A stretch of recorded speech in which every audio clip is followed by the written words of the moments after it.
Perfect. I'm Donald Sherman. I'm with Cachagua Fire, and I'm here to talk about burn piles. I guess the main thing is why burn piles? Burn piles are a cheap and efficient way to remove flammable yard debris. Uh, some alternatives to burning are renting a chipper and hauling it away and hiring somebody to do any of the above. But the bottom line is really that removing flammable yard debris is a absolutely key part of maintaining your defensible space, and that defensible space is the best way to protect your property from wildfire. So here in Monterey County, burn season usually begins around mid to late December, could be as late as the end of January. I believe last season it was around the 22nd of January, and then the year before that it was around the 22nd of December, and then the year before that it was mid-January when it began. But basically, the county and CAL FIRE bases the beginning of burn season off of weather conditions, such as humidity, temperature, rainfall, that kind of thing. And then it will run until typically the end of April.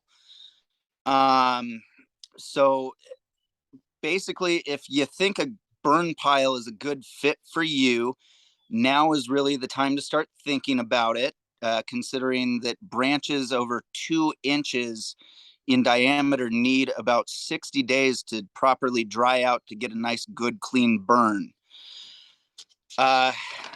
So the process to doing a burn pile is pretty simple. It all begins with securing a permit. In years past, it was as simple as contacting Cachagua Fire. There was a simple little form to fill out. But this year, it's a little different. Now CAL FIRE's a little more involved with the permitting process. So to begin that permitting process, you're going to want to go to CachaguaFire.com, and we are rebuilding our website, but there will be a link that says burning or backyard burning, and you're going to click that, and it'll take you to the CAL FIRE website where you fill out a small permit form, name, address, and they're going to have you watch I think it's about a 3-minute video. It basically gives some safety tips on doing a burn safely. And then you fill that out. You're going to write down your permit number, and then you'll go back to the Cachagua Fire website and fill out a quick little Microsoft Word document for us. And then you are good to go. So basically, after you have secured your permit, you're ready to burn. So the day before your burn, at 4 p.m., Monterey Bay Air Resources Board posts whether or not it is a burn day for the following day, if that's clear. That is 4 p.m. the day before your burn.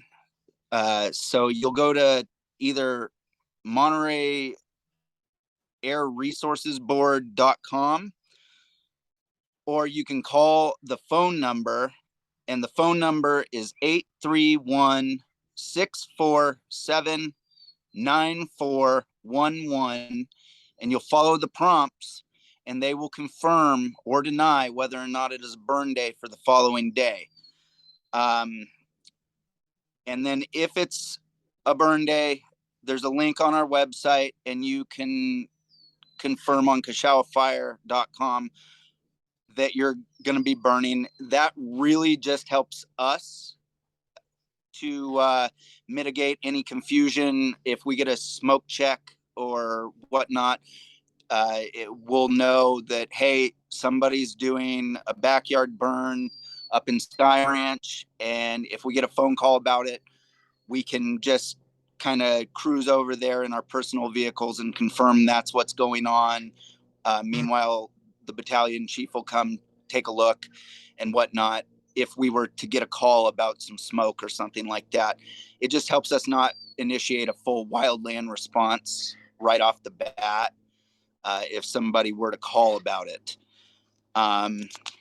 So from there, basically, while you're burning, the meat and potatoes of this is safety. So some key safety points on doing a backyard burn is common sense, common sense, common sense. Use it. The burn days are going to depend on temperatures in the county, the air quality, the humidity, wind conditions, and recent rainfall. So just because it's a burn day in the county does not mean that specifically up here it's a good time to burn. You got to use that common sense. So if it's been really dry and it's a windy day, maybe you don't want to do that burn. So common sense plays into this a whole lot.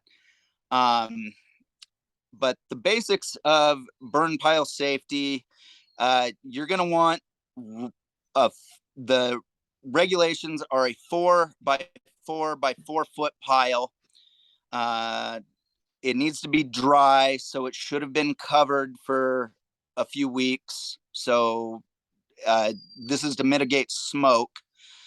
And then you want 10 feet of clearance all the way around your pile.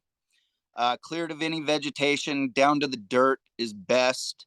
And no overhanging trees. And try and do it on the flattest ground possible. That is the best place to set your pile up. You have to have a water source present, so a garden hose is fine. And you also are going to need a shovel nearby.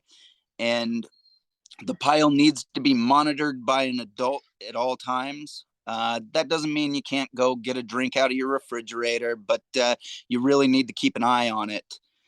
I know a lot of people might have some big piles. What you're going to want to do is maybe create your 4x4 pile and feed that fire as the day progresses, and start it on pretty early in the morning and just feed the fire.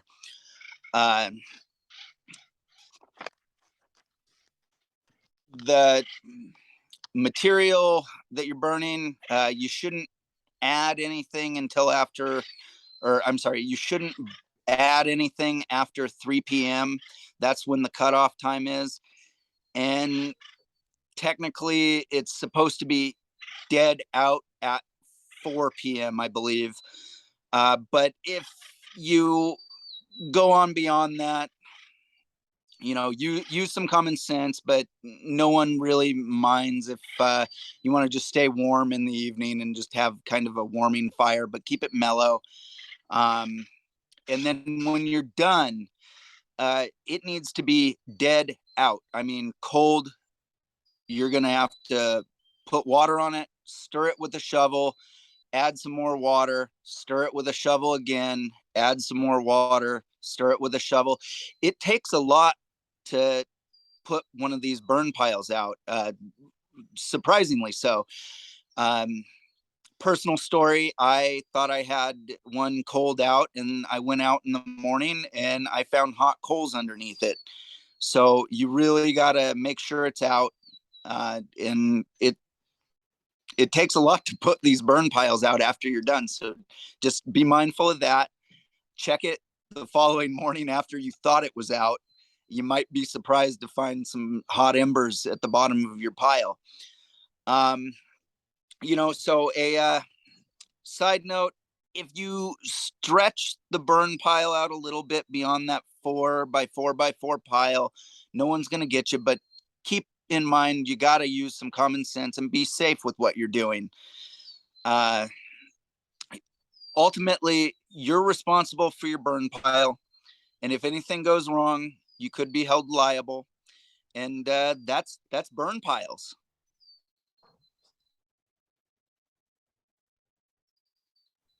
Thank you, Donald. I like you gave me an idea that for the Tillercitos Ridge Firewise website, we should put a link to the Monterey Area Resources Board, the place you go to check the day before. And we should put the phone number there, and we should put something that says like, you know, is it a burn day? Check here, click here, so that people know. Yeah, and it's a very comprehensive, super easy to use website. It's exactly www.mbard.org.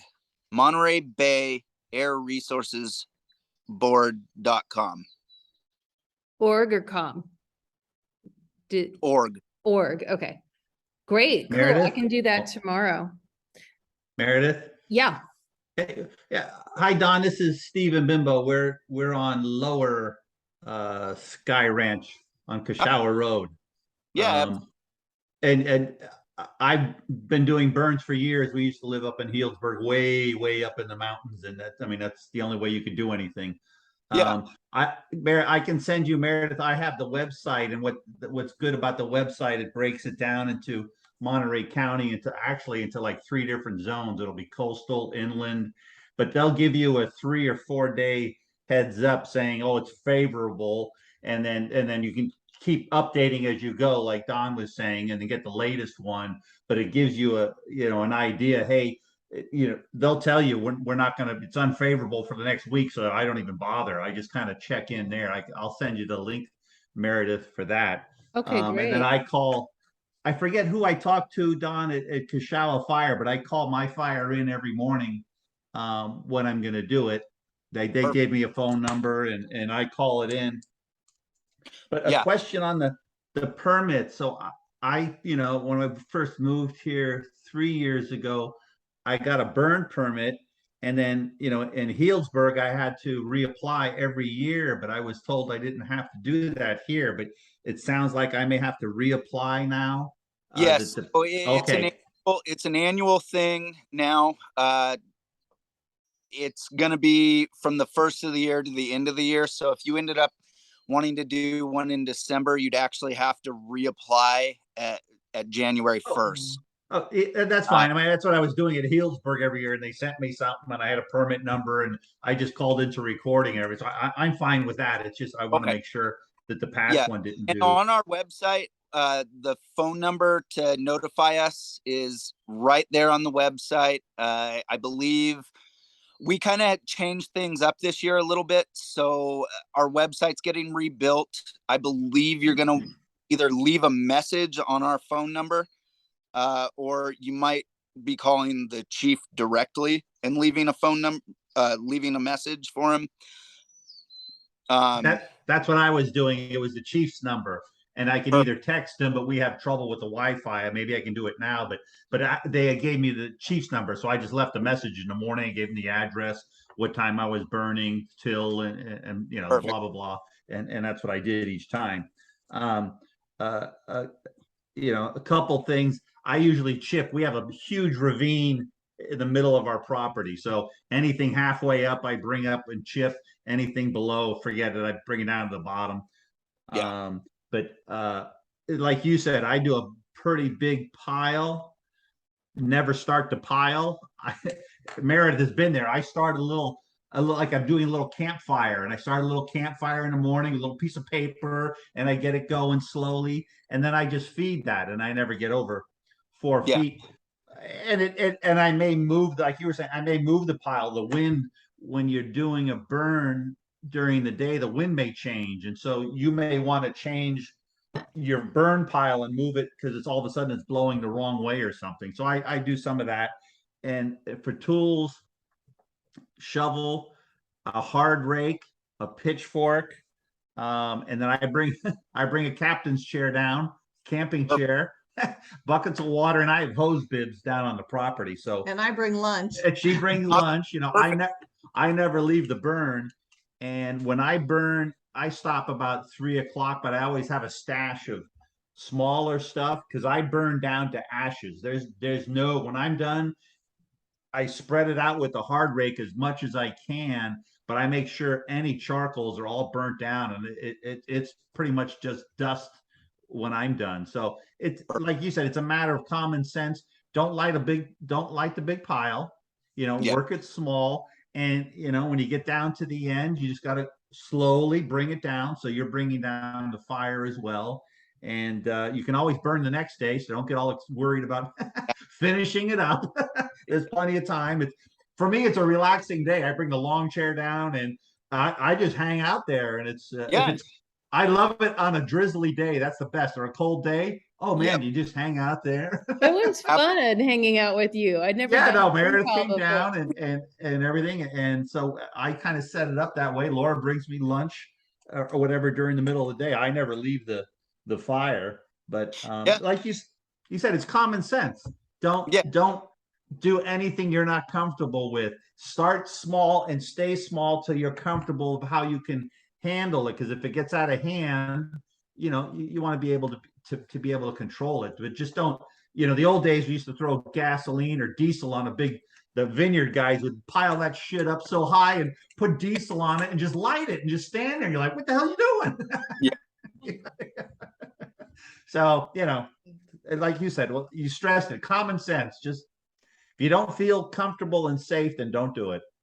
Exactly. Yeah. Did you mention, or should we, what do you think about bringing a fire extinguisher along or is the hose good enough? So a hose and a shovel is usually good enough. Fire extinguisher is definitely a good idea.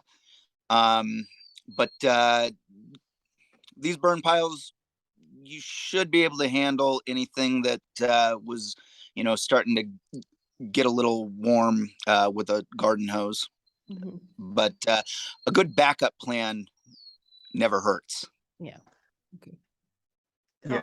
I have a question. So Don, what do you find is the most common reason burn piles get out of control? What happens? Probably taking a nap. And yeah. I've heard that. Yeah, not being mindful of your pile. Fortunately, I've never seen one out here get out of hand like that, but I've definitely heard some stories of, I was taking a nap and all of a sudden I noticed it creeping in the grass beside my pile. And I've heard several stories like that. So I feel like a really big point is make sure you're mindful of your pile during the day while it's actually burning. It's easy to get complacent. You can walk away from the pile and get caught up doing other things, and you turn your back for a little while and out of nowhere it's spread into some grass to the side of it or into some bushes, and you got a mess on your hands. So being mindful is a big point there. Well, and then another one is a lot of people like to just all it's going and they just throw a big handful or armful of crap on there. You don't want to throw fuel in that way. Meredith, you can say, I kind of just keep building it and I watch the fire as it goes. If it's too hot here, I go over there. And that's one thing people should learn is that if you're standing within 4 or 5 feet of it and your skin's on fire, then your fire's too hot. So just let it burn down. Sit down, have a drink of water, take a nap or whatever, but let it cool down some because it'll reignite real fast. But don't let that be a warning to you. Man, I tried to put something on the fire and it's just too hot to burn. Well, that's telling you something. So, and that's what I think where a lot of it gets out of hand. I even bring a weed whacker and I'll weed whack around the area I'm doing, and you can wet that down. And then every once in a while, I'll wet any trees that are nearby. I just shoot some water up there because I have the water hose there, so that works. But I think a lot of people get all excited and they think they're going to throw this big pile in there. I want to get the burn done in an hour because they're lazy or whatever. And that's what happens. You can't control it once you've thrown 100 pounds of dry wood on a big fire. There's no way to control it. You've already lost control. Yeah. And then also another thing is what I've seen is people will not cover their pile, and a rain will come through a week prior to your burn, and now all your material that you want to burn is wet, and they can get frustrated with it, and that leads to putting gasoline Yeah. and stuff on the fire, and that's when accidents occur. So covering the pile prior to doing your burn for at least a couple of weeks. Right now, I got material sitting out in front of my house. It's all tarped. It's it'll be nice and dry when I'm ready to burn, and it should be match ready. So keeping your materials dry is a big one. Yeah, I noticed a difference here because Healdsburg, we had so much more rain. And like you said, I'd start my cuttings about this time of the year, October, November. And then, man, I had visqueen plastic covering that stuff up for I don't know how long. But up here, it doesn't seem to rain that much. So I'll have a little cover, but if I plant it and then I just wait till it dries out some, it's I don't feel the impact of the rain here as much as we did in Healdsburg. It's like you said, Healdsburg, that stuff got soaked so much Yeah. it's useless. I mean, you Yeah. defeated the whole purpose of it. Yeah. So And then I you have got the pile and you finally get it lit, and now you've been Yeah. frustrated, and now you got a huge fire because you've been messing with it for so long, and yeah, And well, it gets really smoky. It takes forever. It's just a mess. yeah, and the wet wood, it's so smoky, it can bother people, and a nice good hot fire that's clean burning is exactly what we're after. Yeah. So sort of dovetailing on that, what happens if you're doing a burn and you find it's getting out of control or you're really uncomfortable? What is the first thing you should do, or how do you respond? Call 911. Yeah. So that's Yeah, if that happens, Cachagua Fire or Cal Fire will respond, and that's just being responsible. No one is going to have an issue with that. We'll give you a hand. We'll get it tamped down for you, and thank you for giving us the phone call before it got out of hand. So if you are feeling uncomfortable with the fire that you've created, if it's starting to get out of hand, definitely don't hesitate to pick up the phone and call us. No one's going to have any issue with that. We'll smile and put some water on the fire. laugh later. What don't want to do is it's getting out of hand and not give us a phone call. That's when it can spread and get into places where it's actually dangerous and can create some real issues, and that's where that whole liability starts coming into play. But there's going to be no problem if you give us a call and say, hey, I have a burn pile going on. It's starting to get a little out of control. I'm having trouble with it. Can you give us a hand? We'll show up and give you a hand, and that'll be that. Good to know. Yeah. Well, one tip on that, Healdsburg, we had no Wi-Fi, so no matter where we were screwed. So I would suggest, if you can get two-way walkie-talkies, like when I do the burn, I'm way down here in the ravine. I'm not going to get any phone call, and I'm not going to leave that to come call. But if you have at least a two-way that you can call somebody in the house that has a landline, and they can call in, or so it's some of those things. When I was in construction, and we called it hazard analysis. So when you did let's say we're going to do a crane lift, you try to think of all the bad things that would happen. So what do I need for that bad thing?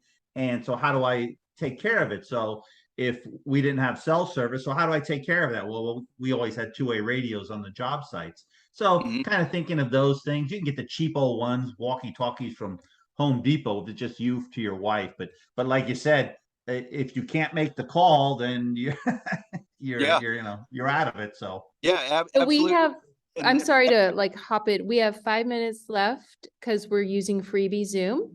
And I see Ron has a question. Okay. Mute me. But I interrupted, Donald, you were saying something about walkie-talkies. great point. Make sure you have communications so you could actually get some help. That's something I actually didn't think about when I was kind of thinking about my spiel tonight.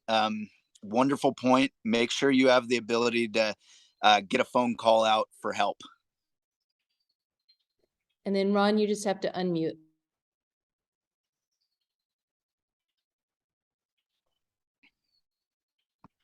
Okay. So my question is, if you're doing a burn pile and along the lines of it getting out of embers, you're seeing embers come up, started. It's not out of control, but it's something, embers are something you don't want. Is there a way, what's the procedure? What would be the recommendation? So if you are starting to get some embers that are coming up from your fire, the main thing is observe, see where they're going. If the wind could take them out. You'll want to try and cool down the fire. Maybe put a fog pattern on your garden hose, cool the fire down, and then be mindful of maybe which direction the wind was going, and make sure none of those embers landed somewhere where they weren't supposed to. And just be mindful of that, and just cool it down a little bit until you're not getting the embers anymore. But it will happen. Just be mindful of where those embers are going, and you should be fine. Cool it down a little bit, and continue on. Yeah, that did happen last year. I'm concerned about that. What's that? It did happen. I did a burn with a pipes early this year, actually. And we threw something in there that created all these embers. We stopped. When we let it cool down, I just wanted to know if there was like specific procedure, which I think we just basically that's what to do. Let things calm down. Right. And so where a lot of those embers come from is wet wood, and specifically pine. Pine tends to be very volatile. It'll pop and give off a lot of embers. So be mindful of the materials that are going in your fire. Wet materials pop, and pine specifically puts off a lot of embers. So last question would be, what about leaves? Leaves are another thing that can be problematic. They'll burn, and then they're really light, so the wind will pick them up and carry them, and the heat will rise, and that can carry it. So if you're going to burn leaves, make sure it's dry and put it towards the bottom of the pile to mitigate some of that. Adding big just trash cans full or shovels full of leaves can be really problematic. It's best to maybe build your fire on top of your lighter fuels. Okay. Thank you so much. Well, Donald, I want to thank you on behalf of Tularcitos Ridge Firewise. And are you a captain? What is your correct title at Cachagua Fire? Sorry. Right now I am an engineer. Engineer. Okay. Thank you. And thank everybody at Cachagua Fire for, being here for us and, sharing your knowledge, and, all of us in knowing sharing what we know about burn piles with each other is really helpful. Like I didn't know, where to go to get the permits, and it's a really good idea, having a communication system out, and just thank you. We're going to get smarter together. And to be clear, if anyone has any questions, maybe wants me to come take a look at a burn pile or something that they're getting ready to light off, give me a phone call, a couple of days ahead of time, and I can probably make my way down and to your property and take a look in person, give you some pointers, tips, or whatever, and I'd be happy to help. Or yeah, don't hesitate to give me a call. Got a minute for just time for a couple quick. You do. We have 4 minutes and 35 seconds. Okay. So when I start a fire, I start with a cage. It's hard to explain. I'll try and find some 4-inch diameter or something that size. It's pretty dry, and I make a, like a cross thing cage that I could build on so I get airflow underneath. I don't put leaves and stuff at the bottom because of the smoke. So what I do is I build something so air can always come underneath, and with some bigger material, because then that'll burn. The bigger material, you want to give it much time to burn. And then what I do with leaves is I kind of leave them to the end. And then, so let's say you got your 4-foot round pile. I just spread the leaves around on the edge of the burn, and I let the fire just kind of walk out and burn the leaves. I don't, like you were saying, Don, once you throw the leaves on it, and then they all fly away, and it's smoke and everything else, and it kind of puts out the fire. So, Ron, when you're doing it, if you take the leaves and you got this 4-foot round circle or something, just kind of push the leaves around the edge, and they'll burn slowly and quietly and without much smoke. And then, just like Don said, you see the embers, do the fog mist up above to catch the embers. Don't shoot a hard spray of water right into the fire, because that kicks up embers. So the fogging of it above the fire is good for trying to control the embers and bringing it down that way. That's all. I'll shut up. Perfect. Great. I was wondering if I should just like leaves and keep putting them in the green bin so they pick them up. You're saying you're wondering if you should just skip the burn altogether and keep filling your green bin every single week? Oh, that's what I've been doing, because I was worried that the leaves would cause, just what they were talking about, all these embers flying. Oh, I agree. I put as much leaves as I can in the green bin, and as much slash as I can in the green bins. I mean, I'd rather not. Like I said, this is stuff that's down the bottom I can't get to, but if I can, it goes in the green bin. Yeah, leaves can be a tricky one to burn. It is best if you have the green bins to fill those with your leaves and really light fuels to mitigate any issues you might have with that. That's your best option. Yeah, because burn piles, we're really talking about branches and large bush branches and tree branches and like your poor oak tree. Yes, my poor oak tree. That was a shame that didn't come back. Oh, it didn't come back? No, it was near my shed that burned down, and it got really hot, and I gave it 2 years, and there's not a green leaf on it. Yeah, you got to give it a couple of years. If you ain't got it in 2 years, forget it. Yeah. But I think you could do a really cool sculpture with the trunk that's left. It kind of looks like a mermaid going up already, the shape of it. So we'll get a carver out. Okay, guys. Well, thank you so much. This was really generous, Donald, of your time, and also to offer to help people when they want to try theirs and burn piles. So thank you so much. You're a wonderful resource in the neighborhood. Well, thank you very much. And if anyone needs any help with anything fire related, don't hesitate to give me a phone call.